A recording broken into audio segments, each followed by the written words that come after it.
Hello everyone, welcome to my YouTube channel. आज की जो हमारी क्लास है वो ब्लड डिसऑर्डर है। ब्लड डिसऑर्डर क्या है, ब्लड डिसऑर्डर कितने टाइप के होते हैं, ब्लड के अंदर पाए जाने वाले डिसऑर्डर कौन कौन से होते हैं, किस कंडीशन को हम ब्लड डिसऑर्डर कह सकते हैं, इसके बारे में हम स्टडी करेंगे। पिछली वीडियो में हमने ब्लड की होल स्टडी की है। ब्लड क्या है, ब्लड का इंट्रोडक्शन पढ़ा है हमने। ब्लड के अंदर present substance and blood plasma and blood cells के बारे में डिटेल स्टडी की है। ब्लड ग्रुप को कैसे आइडेंटिफाई किया जाता है ये भी हमने जाना है। आज की हमारी जो क्लास है ब्लड डिसऑर्डर है। आज हम जानेंगे कि ब्लड के अंदर कौन कौन से डिसऑर्डर प्रेजेंट होते हैं, किस कारण से प्रेजेंट होते हैं, इसके बारे में हम डिटेल स्टडी करेंगे। तो आइए फ्रेंड जानते हैं ब्लड डिसऑर्डर क्या है। तो सिंपल सी बात है, ब्लड डिसऑर्डर क्या होता है, ब्लड के अंदर किसी भी टाइप की एबनॉर्मलिटी आ जाना, ब्लड की फंक्शन में या उसकी एबिलिटी में किसी भी टाइप की एबनॉर्मलिटी आना या नॉर्मल से एबनॉर्मल कंडीशन में जाना ब्लड डिसऑर्डर को दर्शाता है या ब्लड डिसऑर्डर हम उसे कह सकते हैं। ब्लड के अंदर present plasma and blood cells, इनकी जो सेल्स होती हैं उनके नंबर या उनके अमाउंट में डिक्रीज या इंक्रीज होना ब्लड डिसऑर्डर को इंडिकेट करता है। ब्लड के अंदर प्रेजेंट ब्लड सेल्स के नंबर ऑफ सेल्स में डिक्रीज होना या नंबर ऑफ सेल्स का इंक्रीज होना ब्लड डिसऑर्डर को इंडिकेट करता है। सेम लाइक एज ब्लड जो प्लाज्मा होता है, प्लाज्मा के अंदर किसी भी टाइप की एबनॉर्मलिटी जो होना ब्लड डिसऑर्डर के अंदर आता है। इन सिंपल लैंग्वेज ब्लड की जो एबिलिटी होती है एंड फंक्शन होती है उसको इम्पैक्ट करना,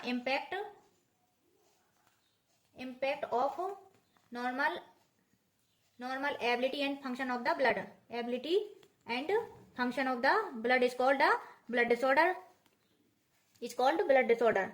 ब्लड की नॉर्मल एबिलिटी या उसके फंक्शन को इम्पैक्ट करना या इफेक्ट करना ब्लड डिसऑर्डर के अंदर आता है।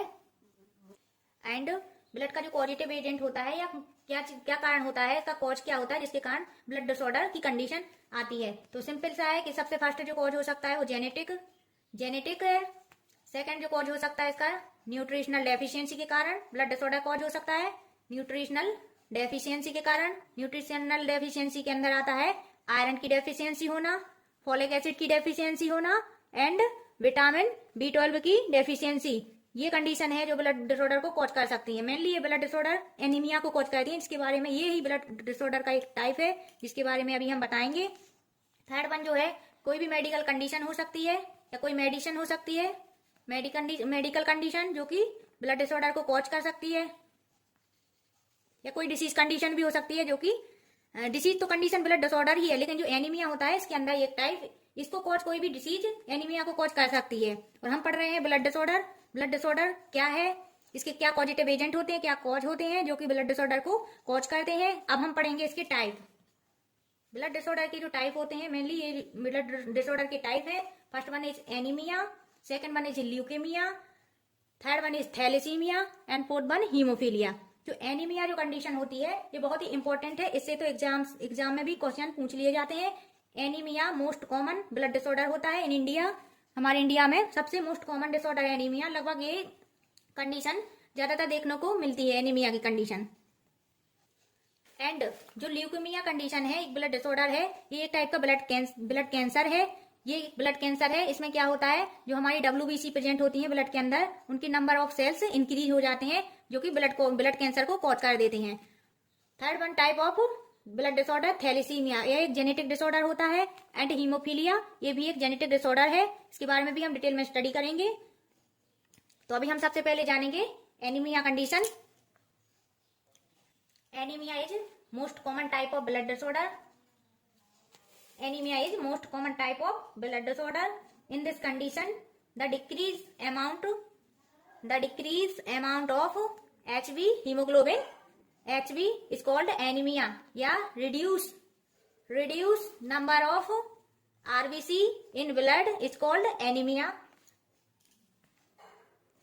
In simple language, ब्लड के अंदर हीमोग्लोबिन की कमी हो जाना एनीमिया को दर्शाता है या एनीमिया कॉज करता है।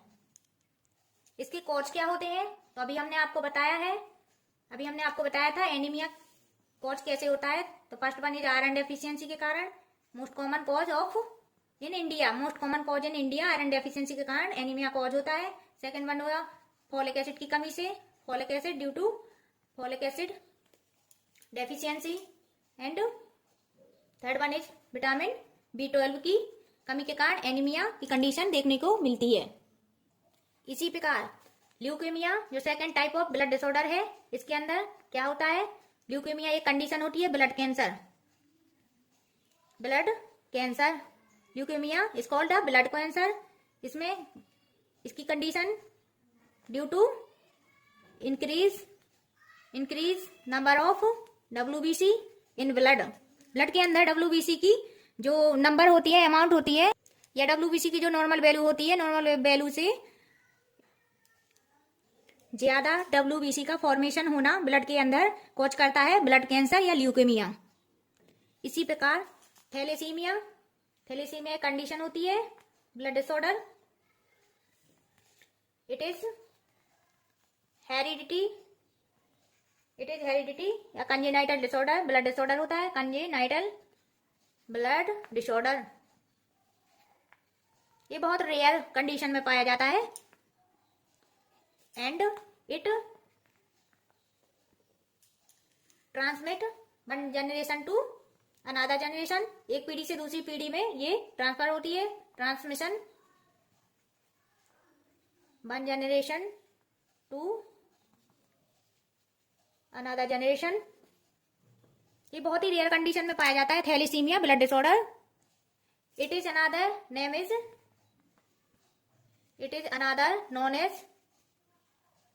known as Cooley anaemia exam purpose से इंपॉर्टेंट है, ये पूछा जा सकता है। Thalassaemia is another known as is Cooley anaemia. तो फ्रेंड्स, थैलेसीमिया एक हेरिडिटी ब्लड डिसऑर्डर होता है जो ट्रांसमिट होता है one generation to another generation. इसे another name is known as Quli anaemia के नाम से भी जानते हैं। Fourth one is type of blood disorder haemophilia. In this condition, it is heredity. It is also heredity disorder, blood disorder. It is group of bleeding disorder.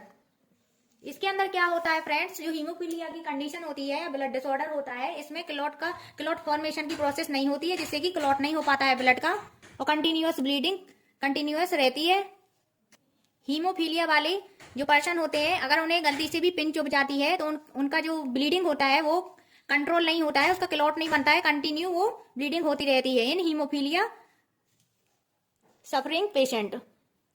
Haemophilia वाले जो person होते हैं, उनकी जो ब्लीडिंग कंट्रोल नहीं होती है due to absence of clotting factor.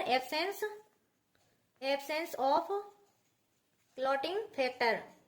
जो क्लॉटिंग फैक्टर होते हैं वो रिस्पॉन्सिबल होते हैं ब्लीडिंग को क्लॉट करने में, हेल्पफुल होते हैं, जो कि इन हीमोफीलिया पेशेंट ये एब्सेंस होते हैं क्लॉटिंग फैक्टर। इसी कारण इनका जो ब्लड है उसमें क्लॉट नहीं होता है, कंटिन्यू ब्लीडिंग होती रहती है due to absence of clotting factor.